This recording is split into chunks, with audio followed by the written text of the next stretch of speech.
बिस्मिल्लाहिर्रहमानिर्रहीम। अस्सलाम वालेकुम नाज़रीन, आप यूट्यूब चैनल देख रहे हैं। मैं इमरान खान हूँ। पाकिस्तान तहरीक इंसाफ के एहतजाज के बाद एक दिन गुजर गया और इमरान खान साहब का जेल में केस लगा हुआ था। जेल में जो केस था वहाँ पे क्या सूरत हाल पैदा हुई, इमरान खान साहब ने क्या कहा, ये चीज़ें मैं आपके सामने रखता हूँ। लेकिन पहले ज़रा इसको आप देख लें कि अडियाला जेल में जो तोशाखाना 2 केस है उसकी समाअत हुई और इमरान खान साहब के ऊपर फौरी तौर पर कोशिश की जा रही है कि इस एक और केस में उन्हें सज़ा दी जा सके। इमरान खान के वकला और अहले खाना को समाअत तक रसाई देने की दरख्वास्त की गई कि जनाब वकील थे आन दो।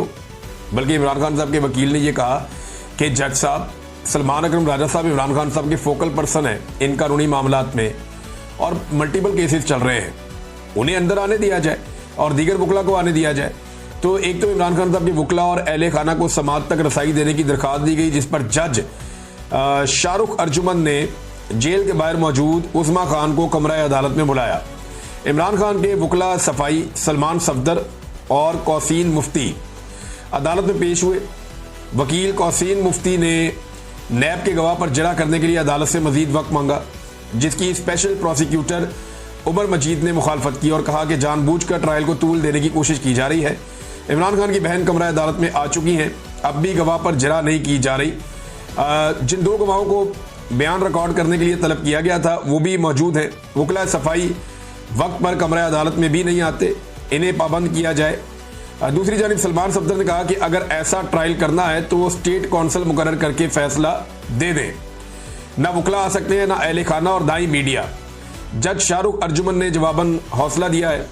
इमरान खान और बुशरा बीबी भी कमरा अदालत में मौजूद थे। अब ये जिस तरह ट्रायल हो रहा है सारी दुनिया को पता है और पीटीआई को ये लगता है कि उनके साथ इस ट्रायल में भी माजी की तरह ज्यादती होगी। जैसे साइफर वाला मुकदमा बनाया गया, जैसे इद्दत वाला केस चलाया गया, जैसे तोशाखाना का एक और पहले केस चलाया गया, ये वो सारे मुकदमात हैं जो अलकादर वाला भी, ये सारे मुकदमात ऐसे हैं जहां इमरान खान साहब को और उनकी पार्टी को बड़े शदीद तहफ़्फ़ुज़ात रहे हैं। 9 मई के मुकदमात तो वो तो ना 3 में ना 13 में, जिस किस्म के वो मुकदमात हैं उन्हें अगर आप सुने और उन्हें आप पढ़ें तो इंसान के रोंगटे खड़े हो जाते हैं कि इतनी बड़ी मिस्टेक्स जिस मुल्क के अंदर इदारे कर रहे हो मुकदमात में, उन इदारों को क्या रहने का इख्तियार भी है? अजीबोगरीब किस्म की बोंगियां मारी हुई है वहां पे। और अभी तो इतना आगे निकल गई पुलिस, इतनी एडवांस हो गई पंजाब पुलिस के पंजाब में एडवांस में एफआईआर भी हो जाती। वो गुजरपुरा की एक एफआईआर गर्दिश कर रही है, वो 4 तारीख को हो गई थी कि 5 तारीख को ये होने वाला है जनाब, पहले से हमने एफआईआर दे दी है। बहरहाल इमरान खान साहब ने यहाँ पे कुछ बातें की। एक तो उन्होंने खुशी का इजहार किया इमरान खान साहब ने कि इतनी फस्तायत और जुल्म के बावजूद, जबर के बावजूद लोग निकले और लोग अपनी मदद आपके तहत निकले। ये भी इमरान खान साहब ने कहा इतना जुल्म किसी मार्शल लॉ में भी नहीं हुआ जितना जुल्म अब हो रहा है, ये भी इमरान खान साहब ने कहा। दूसरा, इमरान खान साहब ने नई हिकमत अमली मुतारफ करवाई है, जिसे पाकिस्तान तहरीक इंसाफ के लोग, स्पेशली वो न्याजी साहब जो अहमद न्याजी साहब, वो भी ये कह रहे थे कि इमरान खान का हुक्म आया है कि अब स्मार्ट एहतजाज करना है। ये स्मार्ट एहतजाज क्या होता है? इमरान खान साहब ने सन 2020 में जब कोरोना वायरस आया तो उस वक्त इमरान खान साहब ने कहा था कि स्मार्ट लॉकडाउन हम करेंगे, इससे नुकसान कम से कम होगा और हम अपना टारगेट भी अचीव करेंगे, अपने लोगों की जान भी बचाएंगे। यानी हम नुकसान से भी बचेंगे और हम कोरोना वायरस से भी बचेंगे। ये इमरान खान साहब ने जब स्मार्ट लॉकडाउन का कहा तो इसके ऊपर अपोजिशन ने बड़ा मजाक उड़ाया। एस्टेब्लिशमेंट ने सहाफियों को बुला बुला कर कहा कि हमारा वजीर आजम शायद अजीब अजीब हरकतें कर रहा है, आप जनाब इमरान खान को समझाएं। एस्टेब्लिशमेंट कहती थी सहाफियों को कि इमरान खान को जाकर कायल करो कि वो पूरे मुल्क के अंदर लॉकडाउन लगा दे। सहाफी जाकर इमरान खान साहब से कहते थे कि जनाब आप पूरे मुल्क में लॉकडाउन लगा दे। एस्टेब्लिशमेंट सियासतदानों से भी कहती थी, अपोजिशन से भी प्रेशर डालती थी, मीडिया को भी कहती थी, ताकि इमरान खान साहब पूरा लॉकडाउन लगाएं और इमरान खान साहब का पूरा बंदोबस्त हो जाए पाकिस्तान की सियासत में। क्योंकि 2019 में नवाज शरीफ साहब मुकम्मल डील कर चुके थे जनरल बाजवा से, तो अब उन्हें जल्दी थी कि कोरोना के बहाने इमरान खान साहब को निकाल दें। लेकिन इमरान खान साहब ने बात इनकी नहीं सुनी और एक स्मार्ट लॉकडाउन की तरफ गए, जिसका शुरू में मजाक उड़ाया गया, लेकिन फिर पूरी दुनिया ने तारीफ की और उन्होंने कहा कि पाकिस्तान एक ऐसा मुल्क है जो दुनिया के टॉप 3 मुल्कों में है जिन्होंने कोरोना वायरस का मुकाबला किया। अब आजकल कुछ सहाफी और कुछ दीगर लोग जो है इमरान खान साहब के उस दौर में जब कोरोना वायरस आया हुआ था, एक अखबार की कटिंग निकाल कर लगाते हैं जिसपे इमरान खान साहब ने कहा था कि जो लोग जलसे जुलूसों के लिए कुर्सियां वगैरह देंगे उनकी चीजें, उनका सामान जब्त किया जाएगा।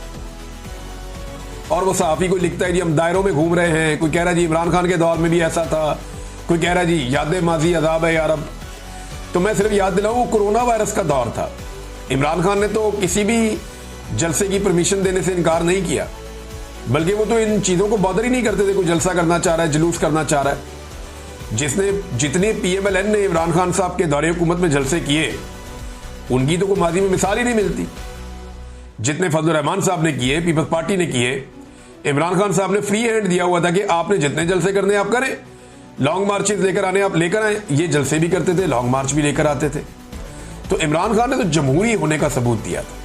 लेकिन इमरान खान के मुखालिफिन बहुत ही घटिया निकले और उन्होंने तमाम जमहूरी इकदार जो है उन्हें पामाल किया है, सिर्फ इमरान खान की मुखालफत में और उसके खौफ की वजह से, उसकी मकबूलियत की खौफ की वजह से। और उनको क्या मसला है?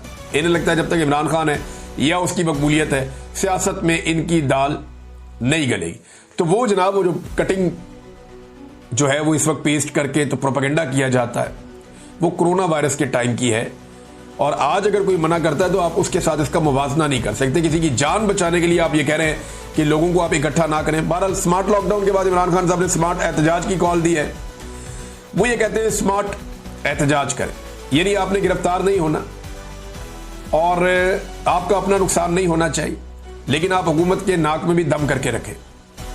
और यानी वो कहते हैं भगा भगा के मारे इन्हें। अब हमारा जो सहाफी तबका है उनको आदत है देखने की कि इकट्ठा हुजूम आ रहा है बहुत बड़ा, और ये हजूम आकर खड़ा हो गया, इसको अपने जनाब देखना है और यहां तसल्ली से खड़े होकर इनकी कवरेज करनी है, इनके इंटरव्यूज करने और चला देना है। अब इसके लिए मीडिया को एस्टेब्लिशमेंट की मिन्नतें करनी पड़ेगी कि जनाब उनको इकट्ठा तो होने दें, हमने उनसे बात करनी है। एस्टेब्लिशमेंट ने सारे रास्ते बंद कर दिए। अब एक ही रास्ता है पाकिस्तान तहरीक इंसाफ के पास कि वो एहतजाज करें और पुलिस के आने से पहले निकल जाए, या रैलियां निकालें, छोटी मोटी एहतजाज करें, मुख्तलिफ शहरों में, मुख्तलिफ देहात में, अलग अलग जगह पे करें। वो उन्होंने किया है। अब ये सिलसिला आगे बढ़ेगा तो पाकिस्तानी एक नई तरह की सियासत देखेंगे, एक नए तरह का एहतजाज देखेंगे, जिसके लिए ना तो पाकिस्तानी मीडिया ट्रेंड है और जिसके लिए ना तो पाकिस्तान का सिस्टम पहले से ट्रेंड है और ना इन्होंने ऐसी चीज पहले विटनेस की है। इमरान खान साहब ने पाकिस्तान की सियासत में बहुत सारी ऐसी चीजें मुतारफ करवाई जो इससे पहले नहीं थी।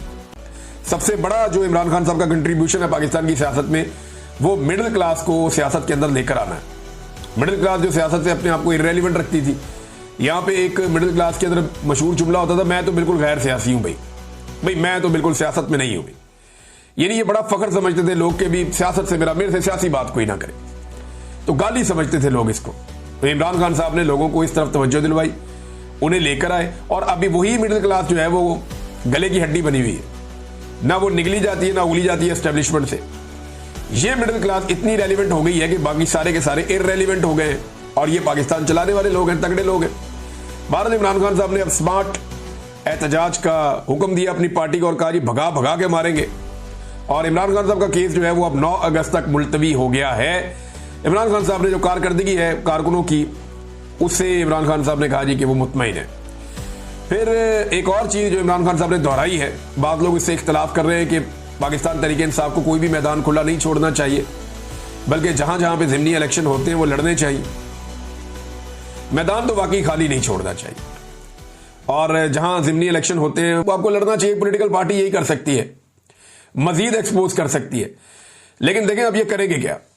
ये पीटीआई के साथ इलेक्शन लड़ेंगे और धांधली करके इलेक्शन जीतेंगे और इलेक्शन जीतने के बाद अनाउंस करेंगे कि देखें जनाब इमरान खान की मकबूलियत खत्म हो गई है, मरियम नवाज ने पता नहीं कितनी खिदमत कर दी है और पता नहीं कितने लोगों के पांव दबा दिए हैं, उसके बाद देखें अब आप ये हुकूमत बन गई।